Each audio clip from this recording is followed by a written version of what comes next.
తెలంగాణ తల్లి అంటే ఒక భావన కాదు, 4 కోట్ల ప్రజల భావోద్వేగం అంటూ సీఎం రేవంత్ రెడ్డి ఈరోజు అసెంబ్లీలో ఉపన్యసించారు. ఎట్ ద సేమ్ టైం ప్రతి సంవత్సరం డిసెంబర్ 9న తెలంగాణ తల్లి అవతరణ వేడుకగా జరుపుకోవాలంటూ రాష్ట్ర ప్రభుత్వం ఒక జీవోను కూడా రిలీజ్ చేసింది. అయితే తెలంగాణ తల్లి సరికొత్త రూపురేఖలు విగ్రహం మీద ఎందుకంత వివాదం చెలరేగుతోంది. మనతో పాటుగా ఉన్నారు పొలిటికల్ అనలిస్ట్ వి ప్రకాష్ గారు. ప్రకాష్ గారు నమస్కారం అండి.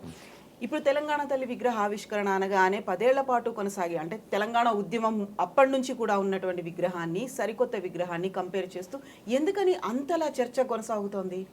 అంటే ప్రజల మనసుల్లో ముద్రించబడ్డ భావనలు ఏవైతే ఉంటాయో వాటిని మార్చడము ప్రజలు ఇష్టపడరు. ఇప్పుడు ఉదాహరణకు ఒక చరిత్ర ఉంది మనకు. రేవంత్ రెడ్డి గారు అధికారంలోకి వచ్చినాక జయ జయ తెలంగాణను కీరవాణి గారితో గొప్పగా పాడించాడు. చాలా గొప్పగా పాడాడు కీరవాణి, ఆ మ్యూజిక్ కూడా బాగుంది. బట్ ప్రజలు రిసీవ్ చేసుకోలేదు. ఎందుకు రిసీవ్ చేసుకోలేకపోయారు అంటే ఉద్యమ కాలంలో నరన ఒక రిధం అనేది జీర్ణించకపోయింది. దాని రాగము, దాని రిధము అందశ్రీ అది ఇచ్చాడు ఫస్ట్. సో అదొక ఉద్వేగంతో చాలా ఎమోషనల్గా ఉంటుంది ఆ సాంగ్. ఆ సాంగ్ ప్లేస్లో కొంచెం సరళంగా కీరవాణి మ్యూజిక్ సాఫ్ట్ చేసి చేశారు.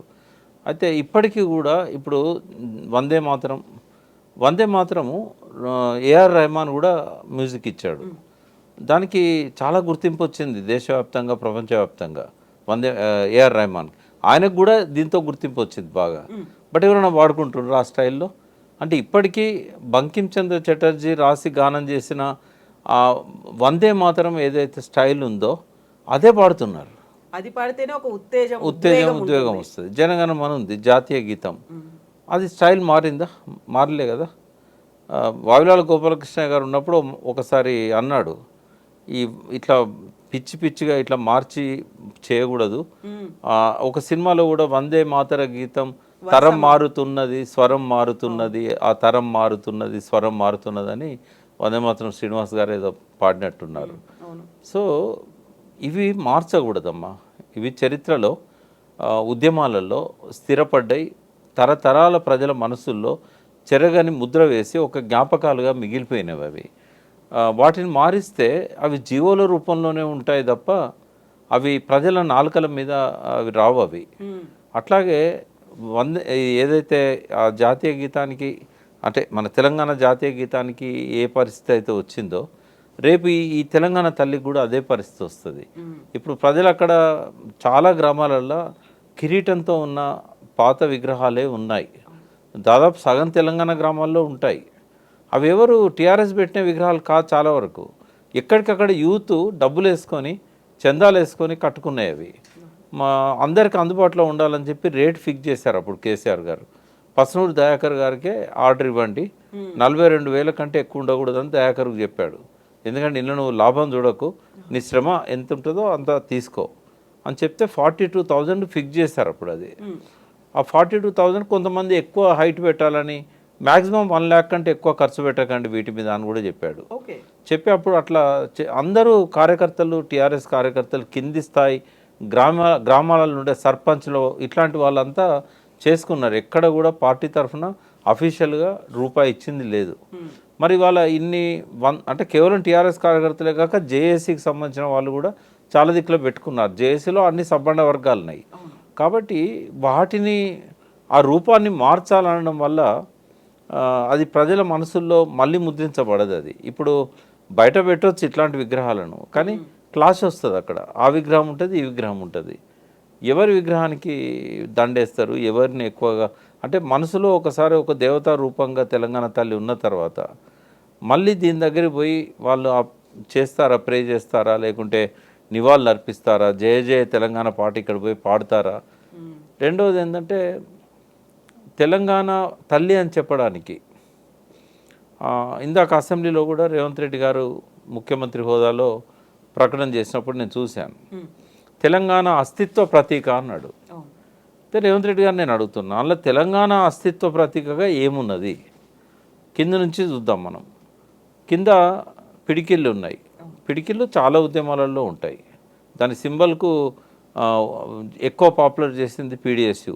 బిగించిన పిడికిలి పీడిఎస్ చిహ్నము అని ఒక పెద్ద పాట ఉంది. అంటే ఆ పిడికిలి చిహ్నాన్ని వాళ్ళు పాపులర్ చేశారు. కమ్యూనిస్టులు పిడికిల్ని ఓన్ చేసుకుంటారు. తెలంగాణ వాదులు కూడా పిడికిలు ఎత్తారు. ఉద్యమానికి అది ఒక సంకేతం. అది భారతదేశంలో అన్ని రాష్ట్రాల్లో కూడా పిడికిలి అనేది ఉద్యమానికి సంకేతం. తెలంగాణ ప్రత్యేకత ఏమున్నది? బ్లూ కలర్లో పెట్టారు కృష్ణా గోదావరి జిల్లాలో అని. అన్ని నదులు బ్లూ కలర్ ఉంటాయి.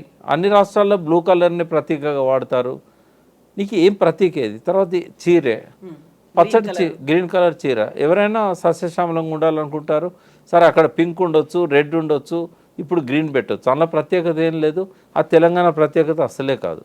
జరి అంచు కానీ ఇది కానీ.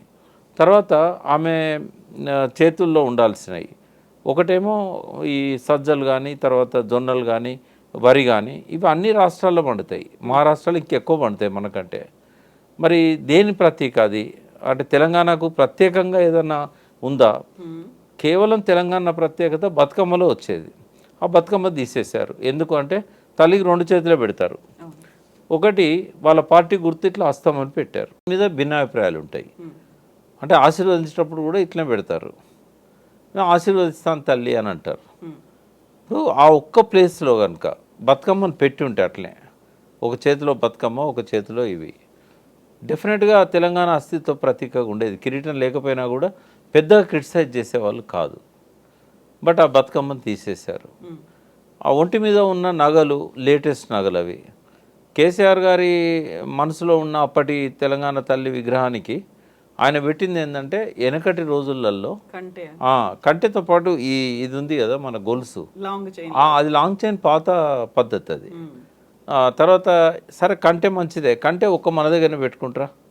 ఏ గ్రామీణ ప్రాంతానికి పోయినా కూడా అది ప్రిమిటివ్ సమాజం నుంచి ఈ మోడర్న్ సమాజానికి మారుతున్న క్రమంలో అప్పుడు అందరికీ కంటెలే ఉండేది. దాన్ని ఇప్పుడు చోకర్గా మార్చుకున్నారు. అంటే ఈ చెవులకు దుద్దులు కానీ ఏది కానీ ఇది ప్రత్యేకంగా తెలంగాణలోనే ఉండే లక్షణం కాదు అనేది నేను చెప్పదలుచుకున్నా. అంటే తెలంగాణ అస్తిత్వ ప్రతీక అని చెప్పడానికి ఏ ఆధారం లేదు ఆడ. అది ఏ రాష్ట్రంలో ఈ బొమ్మను పెడితే ఆ రాష్ట్రం తల్లి అయిపోతుంది ఆమె, అంతే కదా. తర్వాత ఒక తల్లి విగ్రహానికి ఉద్యమానికి పోయే విధంగా ఉన్న కొంగు నడుముకు చుట్టడం ఎందుకు? ఇప్పుడు కొంగు నడుముకు చుట్టమే చెల్లమ్మ కొడవళ్ళు చేపట్టవే అనే ఒక పాట ఉంది. ఈ కొంగు నడుముకి ఎందుకు చుట్టాలి? అంటే ఉద్యమానికి పోతుందా తెలంగాణ తల్లి? ఆల్రెడీ ఉద్యమ ప్రేరణగా నిలిచింది, ఉద్వేగంగా ఉన్న వాళ్ళకు ఒక ఆదర్శంగా, ఒక భావనగా నిలిచింది. ఆమెకు ఎందుకు కొంగు నడుము చుట్టాలి? సో మన ఇంట్లో ఉన్నటువంటి తల్లి చెల్లి లాగా మన పక్కింటి వాళ్ళు ఉన్నట్టుగా, ఎవరైతే పొలం పనులకు వెళ్తుంటారో వాళ్ళకు ఉన్నట్టుగా అలా కొంగు చుట్టినట్టుగా ఉంది అనేటువంటి. అంటే పొలాలలో పోయినప్పుడు గోసి పెట్టుకోవడము, నాటేసేటప్పుడు చీరే బురదలో ఉంటుందని చెప్పేసి పైకి మలిచి గోసి పెడతారు. మరి తెలంగాణ తల్లికి గోసి లేదు కదా. కొంగు నడుము చుట్టినప్పుడు గోసి ఉండాలి. అంటే ఇవన్నీ ఏమంటారంటే కోతిని చేయబోతే ఇంకేదో, అదే ఏదో చేయబోతే కోతి అయిందని అంటారు, హనుమంతుని చేయబోతే కోతి అయిందని అంటారు. అంటే కేసీఆర్ గారు హార్ష్గా కామెంట్ చేశారు, మూర్ఖపు ఆలోచన అని. సరే అది ఆయనకు ఆ స్థాయిలో ఆయన అట్లా అనడం తప్పేం లేదు. బట్ నేనైతే ఒక ఉద్యమకారునిగా ఈ విగ్రహాన్ని నేను యాక్సెప్ట్ చేయనమ్మా. ఇది ఎప్పటికీ కూడా తెలంగాణ అస్తిత్వ ప్రతీకగా ప్రజల మనసుల్లో మిగలదు. రేపు అంటే కేసీఆర్ గారు ఒకవేళ ఆనాటి తెలంగాణ తల్లి రూపాన్ని అఫీషియల్గా జీవో రూపంలో విడుదల చేసి ఉంటే, జారీ చేసి ఉంటే ఇవాళ ఈ పరిస్థితి రాకపోయేది. ఎందుకంటే ఒక అధికారిక చిహ్నంగా ఒక్కసారి రిలీజ్ అయిన తర్వాత దాన్ని మార్చాలంటే కొన్ని ఇబ్బందులు ఉంటాయి, కోర్టులు కూడా రిస్క్లోకి వస్తాయి. రెండవది ఏంటంటే అంటే తెలంగాణ జాతీయ గీతాన్ని కూడా కేసీఆర్ గారు ఆ రోజే గుర్తించి ఉంటే అది కూడా బాగుండేది. అప్పుడు ఏమైందంటే కొంచెం అందశ్రీ గారు రాసిన పాట చాలా పెద్దగా ఉంటుంది, దాన్ని సింప్లిఫై చేశాడు కేసీఆర్. ఇది తప్పేం కాదు, ఎందుకంటే వందే మాతరం గీతం కూడా ఆనందమఠం నవలలో బంకించంద్ర చటర్జీ చాలా పెద్దగా రాశాడు. ఆయన ఎక్కువ చరణాలతో ఉంది, ఎక్కువ సంస్కృతంలో ఉంటుంది. అది సరళంగా లేదు, పాడుకోవడానికి కుదరదు అని చెప్పి ఆనాటి తిలక్ లాంటి వాళ్ళు దాన్ని సింప్లిఫై చేశారు. కేసీఆర్ గారు కూడా అట్లనే చేశారు. తర్వాత సింప్లిఫై చేసిన దానిలో కూడా కొన్ని పదాలను కేసీఆర్ గారు మార్చారు. సిరి వెలుగులు విరజిమ్మే సింగరేణి బంగారం అనువనున్న నీతనుకు సింగారం అనేది ఏదైతే ఉన్నాయో ఇవి కొన్ని కేసీఆర్ గారు చేర్చిన పదాలు ఉన్నాయి. కేసీఆర్ గారు చేర్చిన పదాలు అందశ్రీకి ఇష్టం లేదు, అందశ్రీ పూర్తి పాట కేసీఆర్కి ఇష్టం లేదు. ఈ వివాదంలో వేరే పాటను డిక్లేర్ చేయలేదు, ఈ పాటను కాదనలేదు, ఈ పాటను అఫీషియల్గా డిక్లేర్ చేయలేదు. 10 ఏళ్ళు గడిచిపోయినాయి. సో ఆయన అప్పుడే కనుక దీన్ని పాడించి రికార్డ్ చేసి దీన్నే అఫీషియల్గా జాతీయ గీతంగా ప్రకటించుంటే రేవంత్ రెడ్డికి అవకాశం రాకపోయేది. ఈ రెండు కేసీఆర్ చేయలేని. ఇప్పటికి కూడా అమరవీరుల స్తూపం ఇప్పటికీ ఇనాగ్రేషన్ నోచుకోలే, అది ప్రజలే దాన్ని ఓన్ చేసుకున్నారు. దానికి కూడా ఒక అఫీషియల్గా జీవో రావాల్సి ఉన్నది. కాకుంటే ఎక్క యాదగిరిరావు గారు ఆ స్తూపం చేసిన వారికి ఆ గవర్నమెంట్ డబ్బులు ఇవ్వలేదు, బ్రహ్మానంద రెడ్డి గవర్నమెంట్, తర్వాత పివి నరసింహారావు గవర్నమెంట్, అప్పుడు పివి నరసింహారావు గవర్నమెంట్ డబ్బులు ఇవ్వలేదు, తర్వాత వచ్చిన వెంగళరావు గవర్నమెంట్ డబ్బులు ఇవ్వలేదు. పాపం సొంత డబ్బులతోని నిర్మించుకున్నాడు ఆయన. ఒక ఫస్ట్ ఇన్స్టాల్మెంట్ ఏదో కొద్దిగా ఇచ్చారు జిహెచ్ఎంసీ వాళ్ళు. ఆయన ఇప్పటికి ఒకటే అడుగుతాడు, నాకు డబ్బులు ఇవ్వకపోయినా పర్వాలేదు, ఉన్నాడు, బతికే ఉన్నాడు, ఆ కనీసం నేను చనిపోయే లోపల దాన్ని ఇనాగరేట్ చేయండి. 10 సంవత్సరాలు టీఆర్ఎస్ నాయకులకు చెప్పాడు, కేసీఆర్ గారికి చెప్పాడు, కానీ అది నోచుకోలేదు. నేను రేవంత్ రెడ్డి గారిని రిక్వెస్ట్ చేస్తున్నా, దాని రూపాన్ని మార్చకుండా, దాన్ని ఏం ముట్టుకోకుండా ఒకరోజు పోయి అఫీషియల్గా దాన్ని జీవో ద్వారా రికగ్నైజ్ చేయండి. ఇప్పటివరకు ఆయన ఎప్పుడు నాకు అమరవీరుల స్తూపం దగ్గర అమరులకు నివాళులు అర్పిస్తున్న ఫోటో కూడా నాకు దొరకలేదు. తప్పుంటే కరెక్ట్ చేయండి. ఆయన పోలేదని నేను అనుకుంటున్నాను అమరవీరుల స్తూపం. ఈ రోజు అసెంబ్లీకి వెళ్లే ముందు బీఆర్ఎస్ ఎమ్మెల్యేలు ఎమ్మెల్సీలు అందరూ అక్కడికి వచ్చారు, నినదించారు, పాట కూడా పాడి అక్కడి నుంచి అందరూ కలిసి వెళ్లారు. వీళ్ళు వెళ్ళిన తర్వాత కాంగ్రెస్ లీడర్లు వచ్చి అమరవీరుల స్తూపాన్ని శుద్ధి చేసి వెళ్ళిపోయినటువంటి విజువల్స్ అయితే మన దగ్గరకు వచ్చాయి. బట్ అక్కడ ఆ సభలో సీఎం రేవంత్ రెడ్డి ఒక మాట అంటున్నాడు, తెలంగాణ సోనియమ్మ ఇస్తేనే వచ్చింది, సోనియమ్మ లేకపోతే ఒక తరం మళ్ళీ ఎదురు చూడాల్సిన పరిస్థితి ఉండేది అని స్వయంగా కేసీఆరే చెప్పారు. అలాంటప్పుడు బీఆర్ఎస్ లీడర్లు ఎందుకు రాలేదు, కేసీఆర్ కూడా ఎందుకు రాలేదు అనేటువంటి ఒక ప్రశ్న వేస్తున్నారు. ఎట్లా చూస్తున్నారు ఈరోజు జరిగినటువంటి హడావిడి కావచ్చు, అరెస్టులు కావచ్చు, వీటన్నిటిని? అంటే ఒకటి ఏంటంటే ఇవాళ చారిత్రకంగా చాలా ప్రాధాన్యత గల దినము. ఇక్కడ సోనియా గాంధీ తెలంగాణ ఇచ్చిందని చెప్పడానికి, బట్ డిసెంబర్ 9ని సోనియా గాంధీ మొదటి ప్రకటన చేసిన సందర్భం. అంటే కాంగ్రెస్ చరిత్రలోనే తెలంగాణ రాష్ట్ర ఏర్పాటు కోసం అత్యున్నత కమిటీ సిడబ్ల్యూసి కావచ్చు, లేకుంటే యూపీఏ గవర్నమెంట్ కావచ్చు, మొట్టమొదటిసారి డిసిషన్ తీసుకున్న రోజు కాబట్టి ఈ రోజుకు ప్రాధాన్యత ఉంటుంది. టీఆర్ఎస్ కూడా కేసీఆర్ దీక్ష వల్లనే ఆ దీక్ష మాన్పించడానికే ఈరోజు ఆ డిసిషన్ తీసుకున్న సోనియా గాంధీ కాబట్టి డెఫినెట్గా కేసీఆర్ గారి పేరు కూడా అందులో మిళితమై ఉంటుంది. అయితే బీఆర్ఎస్ డెఫినెట్గా ఈ డిసెంబర్ 9ని తెలంగాణ ప్రకటన ఇప్పించిన రోజుగా సెలబ్రేట్ చేసుకోవాలి. ఎందుకంటే దీక్షా దివస్ నవంబర్ 29 కంటిన్యూయేషన్ లాగా ఉంటుంది. దీక్ష మొదలుపెట్టిన రోజును కాదు సెలబ్రేట్ చేసుకునేది. వాస్తవంగా దీక్ష మొదలుపెట్టిన రోజు one of the milestone, but దీక్ష సఫలమైన రోజు కదా. దానివల్ల మైలేజ్ ఎవరికి ఎక్కువ వస్తుంది? కేసీఆర్ దీక్ష విరమించడానికే ఈ ప్రకటన ఇచ్చారు అని అంటే, ఇచ్చింది వాళ్ళైనా తెచ్చింది తనే అనేది ఇక్కడ వస్తున్నది కదా. ఇంకొకటి కూడా వస్తుంది, డిసెంబర్ 9ని కాంగ్రెస్ క్లెయిమ్ చేసుకోవడానికి లేదు. ఎందుకు అని అంటే ప్రకటన ఇచ్చి అటుకెక్కిచ్చిందిగా. ఇప్పుడు డిసెంబర్ 9కి ప్రాధాన్యత ఎప్పుడు వచ్చేది? నువ్వు డిసెంబర్ 23 నాడు ఇంకో ప్రకటన నువ్వు చేయకపోయి ఉంటే డిసెంబర్ 9కి మీరు క్లెయిమ్ చేసుకోవచ్చు. బట్ మీరు డిసెంబర్ 9 ప్రకటన చేసి అటుకెక్కించడం వల్ల 1200 మంది బలిదానాలు చేసుకున్నారు కదా. ఎందుకు అటుకెక్కించామో ఒక ప్రాపర్ రీజన్ కానీ ఏది చేయలేదు కదా. ఆ రోజు కనుక సోనియా గాంధీ ఒక చిన్న పని చేసి ఉంటే అసలు ఇంతమంది చనిపోయే వాళ్ళే కాదు. ఏమనంటే ఏ పరిస్థితులల్లో నేను దీన్ని వాయిదా వేయాల్సి వచ్చింది. సరే చిదంబరం చెప్పేది అఫీషియల్గా హోమ్ మినిస్టర్గా అని చెప్తాడు, సంప్రదింపులు జరపాల్సిన అవసరం ఏర్పడ్డది, ఎందుకంటే ఈ డిసిషన్ వల్ల ఆంధ్రలో వ్యతిరేకత వచ్చింది, దాన్ని అధికారికంగా చేయనియండి. బట్ సోనియా గాంధీ తెలంగాణకు వచ్చి ఉద్యమ నాయకులను, కార్యకర్తలని, కాంగ్రెస్ నాయకులను అందరిని పిలుచుకొని ఆన్ ది రికార్డ్ కావచ్చు, ఆఫ్ ది రికార్డ్ కావచ్చు, లగడపాటి వీళ్ళంతా కూడా రాజీనామా చేస్తే నా గవర్నమెంట్ కూలిపోతుంది, నా గవర్నమెంట్ కూలిపోయాక నేను ఇచ్చిన నిర్ణయాన్ని అమలు చేయలేను, కాబట్టి నా నిర్ణయాన్ని అమలు చేయాలంటే నాకు ఒక అనువైన సమయం రావాలి, నా ప్రభుత్వాన్ని కాపాడుకోవాలి కదా ముందు మీకు ఇచ్చిన ఈ అమలు చేయాలంటే. ఇది అర్థం చేయించుంటే ఎవరు ఆవేశంతో ఎమోషనల్ అయ్యి సోనియా గాంధీని తిడుతూ లెటర్స్ పెట్టేవాళ్ళు కాదు, కాంగ్రెస్ను తప్పుపట్టేవాళ్ళు కాదు. ఈ కాలయాపన కోసమే నేను ఈ శ్రీకృష్ణ కమిటీ వేశాను. శ్రీకృష్ణ కమిటీ కూడా తెలంగాణకు రికమెండ్ చేస్తుంది, మీరేమీ ఆందోళనకు గురి కావద్దు అని చెప్పుంటే జయశంకర్ లాంటి వాళ్ళకి క్యాన్సర్ వచ్చేది కాదు. అని ఎంత మదనపడ్డాడు, 5 రోజులు అన్నం తినలేదు, ఎవరితో మాట్లాడలేదు.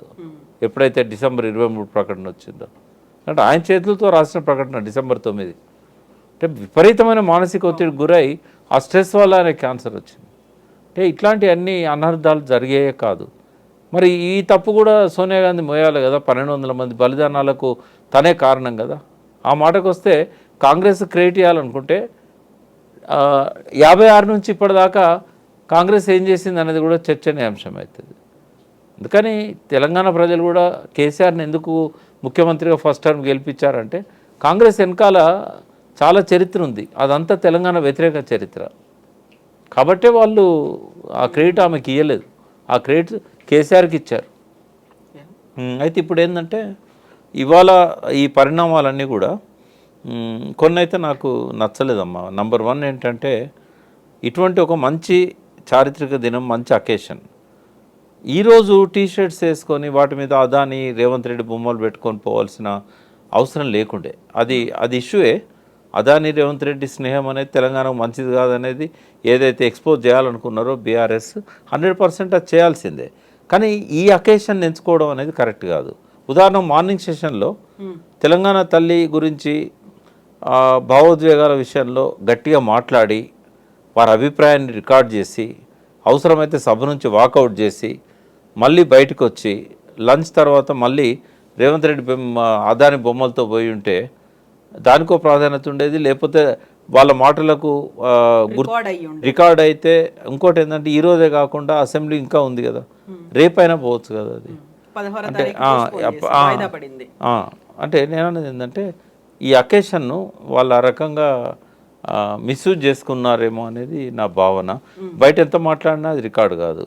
రెండవది ఏంటంటే వాళ్ళు ప్రొటెస్ట్ చేయడము, వాళ్ళని లోపలికి రానియకపోవడము. అంటే ఒకటి ఏంటంటే నేను కూడా కనుక్కున్నా, నాకు తెలిసి అసెంబ్లీ ప్రోటోకాల్స్ అంటూ ఈ డ్రెస్ కోడ్ గురించి ఏం లేవు. బట్ ఒక సాంప్రదాయం ఏంటంటే ఏమన్నా పెట్టుకొని లోపలికి వచ్చినప్పుడు ఆబ్జెక్షన్ చేస్తారు. ఈ అదాని రేవంత్ రెడ్డి బొమ్మలు వేసుకో, ఒకవేళ నిజంగానే టీషర్ట్స్ మీద పోయి ఉంటే నాకు తెలిసి రూలింగ్స్ అయితే ఏమున్నట్లేవు, ఏది టీషర్ట్స్ మీద లోపలికి రావద్దు. ఎందుకంటే చాలాసార్లు చాలామంది ఎమ్మెల్యేలు టీషర్ట్స్ మీద లోపలికి పోయారు. ఇదే క్వశ్చన్ బీఆర్ఎస్ కూడా అడుగుతుంది. ఈ రోజు రాహుల్ గాంధీ పార్లమెంట్ కి ఇలాగే అటెండ్ అయ్యారు కదా, ఆయన కూడా టీషర్ట్ వేసుకుని అదాని బొమ్మతోనే వచ్చినప్పుడు అంటే పార్లమెంట్లో కానీ అసెంబ్లీలో కానీ ప్రోటోకాల్స్ అయితే లేవు. బట్ స్పీకర్స్ ఎప్పుడైనా రూలింగ్ ఇచ్చుంటే అది డెఫినెట్గా అనివార్యత అవుతుంది. ఇప్పుడు రాహుల్ గాంధీని అక్కడ పార్లమెంట్లో అలౌ చేసినప్పుడు ఇక్కడ వీళ్ళని కూడా అలౌ చేయాలి. కాబట్టి అది గవర్నమెంట్ తప్పుడు నిర్ణయంగానే భావించాలి. వీళ్ళని లోపలికి రానియకపోవడం అనేది ఆక్షేపణీయం. వీళ్ళు కూడా ఈ సందర్భాన్ని ఉపయోగించుకోకపోయి ఉంటే ఇంకా బాగుండేది. ఎందుకంటే తెలంగాణ తల్లి మీద వాళ్ళ నిరసనను అసెంబ్లీ సాక్షిగా లోపల చేస్తుంటే చాలా మైలేజ్ వచ్చేది, తెలంగాణ ఉద్యమకారుల మనోభావాల మీద ఒక పాజిటివ్ ఎఫెక్ట్ ఉండేది. బట్ అది చేయలేకపోయారు. బయట ప్రొటెస్ట్ చేశారు, బట్ అది అంతగా లోపల చేసినంతగా ప్రభావితం అయితే చేయలేదు. అది అయితే ఇంకొక విషయం కూడా ఇక్కడ నేను చెప్పదలుచుకున్నా. ఇందాక రేవంత్ రెడ్డి ఒక మాట అన్నాడు, ఇదేంటంటే ప్రతి ఒక్కరము మన తల్లిని అందులో చూసుకోవచ్చు అని. బయట ఒక అతను మాట్లాడుతుంటే విన్నా నేను, రేవంత్ రెడ్డి బిడ్డ, రేవంత్ రెడ్డి మనవడు వాళ్ళ తల్లులను అందులో చూసుకుంటారేమో కానీ తెలంగాణ ప్రజలు ఎవరు వాళ్ళ తల్లులను అందులో చూసుకోరు అని చెప్పి. అంటే ఒక విమర్శ కూడా బీఆర్ఎస్ వర్గాల నుంచి వచ్చింది. ఆ విగ్రహాలు రేవంత్ రెడ్డి డాటర్ లాగా ఉన్నాయి అనేది పక్కన ఫోటోలు కూడా పెట్టి ట్రోల్ చేశారు. అంటే ఎందుకు ఇట్లాంటి రూపం వచ్చింది అనేది ఒకటి. సెకండ్ ఏంటంటే రెండు చేసింది గంగాధరే. ఫస్ట్ ప్రొఫెసర్ గంగాధర్ సరే, ఆయన ప్రతిభను గుర్తించి ఒక ఇన్ఛార్జ్ వీసీగా పెట్టారు. రేపు ఆయనే కన్ఫర్మ్ అవుతాడేమో, ఎందుకంటే ఆ సెర్చ్ కమిటీ ఇంకా రిపోర్ట్ ఇవ్వలేదు. అయితే సెర్చ్ కమిటీ రిపోర్ట్ ఇచ్చే వరకు ఆయనను పెట్టారు. గొప్ప చిత్రకారుడు, అందులో ఏం అనుమానం లేదు. బట్ ఫస్ట్ క్యాలెండర్ కూడా ఆయన వేసిందే. ఇక్కడ ఇంకొక అంశం ఏంటంటే ఆ రోజు గంగాధర్ సాక్ష్యం ఎంతోమంది మేధావులతోని డిస్కస్ చేసి ఆ రూపాన్ని కేసీఆర్ గారు ఫైనల్ చేశారు. అది కేవలం కేసీఆర్ మనసులోంచి వచ్చిన రూపం కాదు అది. ఆ రోజు డిస్కషన్లో పార్టిసిపేట్ చేసిన వాళ్ళల్లో చాలామంది బీఆర్ఎస్కి సంబంధం లేని వాళ్ళు, ఇంటలెక్చువల్స్ ఉన్నారు, కవులు ఉన్నారు. వాళ్ళు ఎవరు టీఆర్ఎస్ కాదు, తెలంగాణ కోరుకున్న వాళ్ళు. బట్ వాళ్ళందరి సమక్షంలో కొన్ని సజెషన్లు కేసీఆర్ ఇచ్చాడు. ఇంకోటి, దేవతలాగా కిరీటం పెట్టాలనేది కూడా భరతమాత విగ్రహంలో కిరీటం ఉంది. రాజా రవివర్మ దేవతలంటే ఇట్లాగే ఉంటారని చెప్పి మనకు చూపెట్టాడు. ఆయన చిత్రాలన్నింటిలో కిరీటం ఉంటుంది. కాబట్టి తెలంగాణ తల్లి అంటే ఒక దైవ